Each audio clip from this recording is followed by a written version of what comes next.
is it that the kindest people always seem to suffer the most? Why does the person who never lies always get deceived? Why does the one who gives everything always end up with nothing? If you're someone who genuinely cares about people, about doing the right thing, about leaving others better than you found them, then you already know this feeling. You show up for people who disappear when you need them. You stay silent to keep the peace, while others walk all over you. You give your time, your energy, your loyalty, and somehow it's still never enough. And the most painful part? You never stopped being good, even after everything. If this sounds familiar, you're not weak. You're not naive. You've simply stumbled upon a truth that the world would rather you never discover. The philosopher Arthur Schopenhauer spent his entire life studying human suffering, compassion, and the brutal nature of existence. What he uncovered about good people, about people exactly like you, is deeply uncomfortable, but it's also deeply necessary. Today, we're going to face that truth together. Stay until the end, because the final lesson Schopenhauer left behind might completely change the way you see your own goodness, and, more importantly, the way you protect it. 1. The world was never designed to reward good people. Here's the first thing nobody tells you. The world does not run on goodness. It never did. It runs on self-interest, on power, on whoever is willing to push the hardest, take the most, and care the least. Look around you. The colleague who takes credit for your work gets the promotion. The person who lies confidently gets the opportunity. The one who plays dirty wins the game, while you stand there playing fair, wondering what you did wrong. You did nothing wrong. The game was simply never designed for people like you. Schopenhauer believed that beneath every human action lies one blind, relentless force: the will to survive, to dominate, and to take. Genuine goodness doesn't just go against this force. It stands directly in its way. If you've spent your life waiting for the world to reward your goodness, you'll wait forever. The world doesn't reward good people. It takes advantage of them until they finally wake up. 2. Good people feel pain more deeply than others. Being a good person is not just something you do. It's something you feel, constantly, deeply, sometimes unbearably. You can't watch someone struggle without wanting to help. You can't witness injustice without carrying it home with you.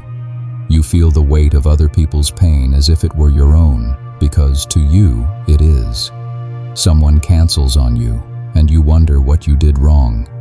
Someone is hurting, and you absorb it. Someone is struggling, and you lose sleep over it, even when it has nothing to do with you. Schopenhauer called this Mitleid, which literally means suffering with. He believed that truly good people don't just observe pain from a distance. They merge with it. They feel the world's suffering as their own personal wound. He considered this the purest form of human compassion. But he never said it was easy. The deeper your goodness, the heavier the world sits on your shoulders. That's not a flaw. That's the price of being genuinely human. But point 4 is the truth that almost every good person learns the hard way. And once you hear it, nothing looks the same. Keep watching. 3. Your kindness will always be mistaken for weakness. The world has a dangerous habit. It looks at softness and sees stupidity. You stay quiet, and they assume you have nothing to say. You forgive easily, and they assume you have no limits. You give without asking, and they assume you'll always give more. Your silence is not peace to them. It's permission. In a world that respects aggression, gentleness looks like an open door.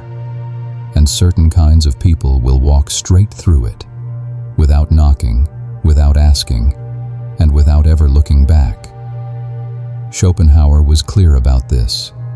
Most people operate entirely from ego, status, dominance, control.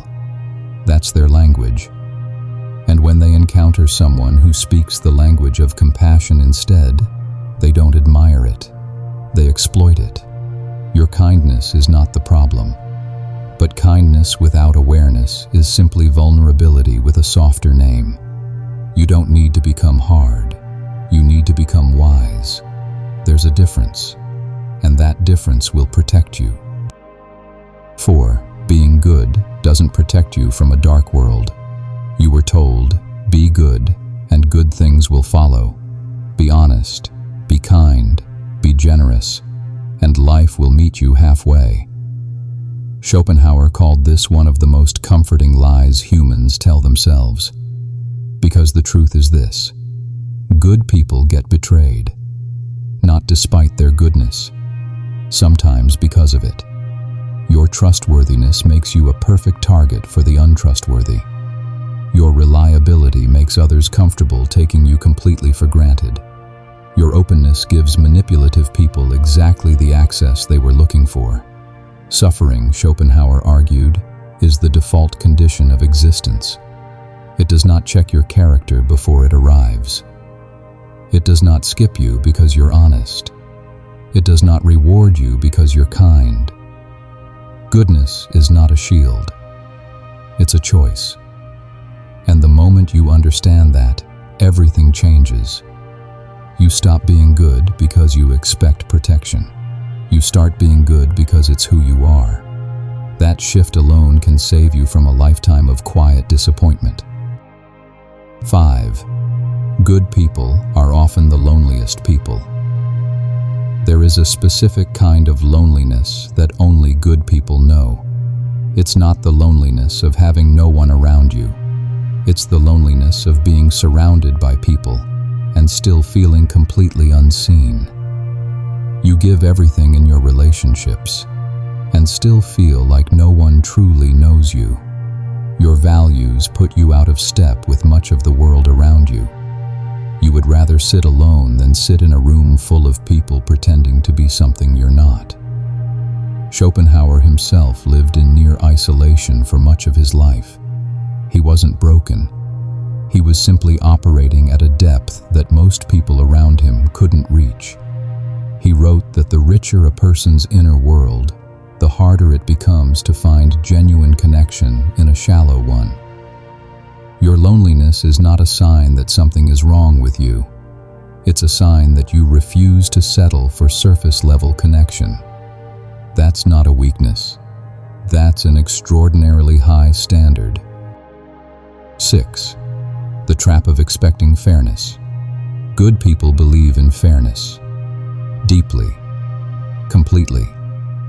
And that belief, quietly and slowly, can destroy them. You do more than your share and expect it to be noticed. You treat people with respect and expect the same in return. You honor your word and expect others to honor theirs. But the world is not a mirror. What you put in does not always come back. What you give does not always get returned. And every time it doesn't, a small piece of you breaks. Schopenhauer was brutally honest about this. Life is not fair. It was never designed to be. Expecting fairness from an indifferent universe is not optimism. It's a slow form of self-betrayal. He believed that much of human suffering doesn't come from the world itself. It comes from the gap between what we expected and what actually is. Close that gap, not by becoming cold, but by becoming clear. The moment you stop demanding fairness from the world is the moment the world loses its power to break you. 7. True goodness is the rarest form of strength. Everything we've talked about leads here, and this changes everything. After all the betrayal, after all the disappointment, after being taken for granted, taken advantage of, been taken for a fool. You're still here. You're still good. Do you understand how rare that is? Staying kind after being repeatedly hurt is not weakness. It's discipline. Choosing honesty in a world that rewards deception is not naivety. It's courage.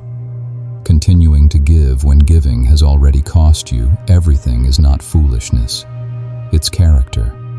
Schopenhauer believed that most human beings never transcend their ego. Not once. Not ever. To act from genuine compassion against every selfish instinct, against every lesson the world tried to teach you, is among the highest things a human being can achieve. He did not call it common. He called it extraordinarily rare. You were never the problem. You were never too much. You were never naive for caring. You were simply operating at a level most people will never reach. So, what do you do with all of this? Here are 5 principles Schopenhauer's philosophy quietly teaches us. 1. Never apologize for being good in a world that isn't. 2. Stop measuring your worth by how much others appreciate you. 3. Protect your energy with the same loyalty you give to everyone else. 4. Choose depth over approval every single time. 5. Let your goodness be a conscious decision, not a blind habit, not a desperate need to be liked, a deliberate, daily choice. Because here's what most people will never understand. The world will call you naive. It will call you soft. It will tell you that nice people finish last, that kindness is a liability, and that caring too much is a character flaw. But Schopenhauer saw something different. He saw that it is not the ruthless who are truly strong. It is the ones who remain good after every betrayal, after every disappointment, after every reason the world gave them to stop. That is not weakness. That is the rarest kind of strength there is. And some people will never understand your goodness. Some things simply deserve your distance. If you want more videos on human psychology, the philosophy of Schopenhauer, deep personal development, and the hidden dynamics of the human soul, subscribe now. Because understanding who you truly are is the first step toward never letting the world take it from you.